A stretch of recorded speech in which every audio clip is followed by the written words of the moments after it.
আসসালামু আলাইকুম। এখানে দেখতে পাচ্ছেন একটি বেগুন গাছের চারা।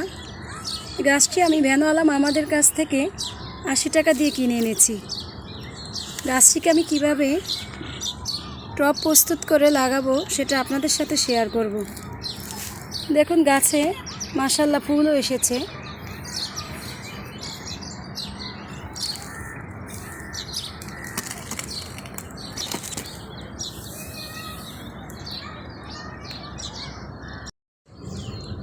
মাটিটাকে খুঁড়ে ভালোভাবে গর্ত করে নিতে হবে।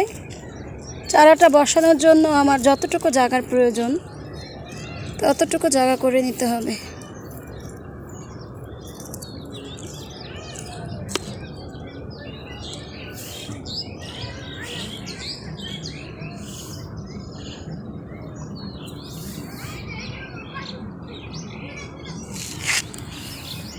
আমার জায়গা করা হয়ে গেছে।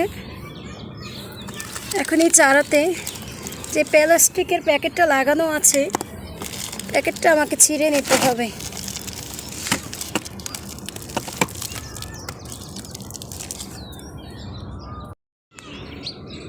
গাছ লাগানোর জন্য আমি এখানে একটি প্লাস্টিকের বোল ব্যবহার করেছি। এখানে আমার আগে থেকেই আমার মাটি প্রস্তুত করা ছিল। এখানে আমি আমার বাড়ির কাটাকাটি করা বিভিন্ন ধরনের শাক সবজির আবর্জনাগুলোকে পচিয়ে দেখুন কত সুন্দরভাবে মাটি তৈরি করেছি।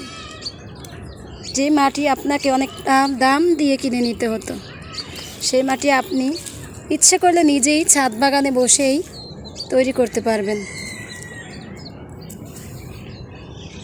দেখুন আমি একটি ছুরি দিয়ে প্লাস্টিকটা কেটে নিয়েছি। এখন চারাটাকে ভালোভাবে বসিয়ে দেব। দেখুন কত সুন্দরভাবে চারাটাকে বসিয়ে দিয়েছি।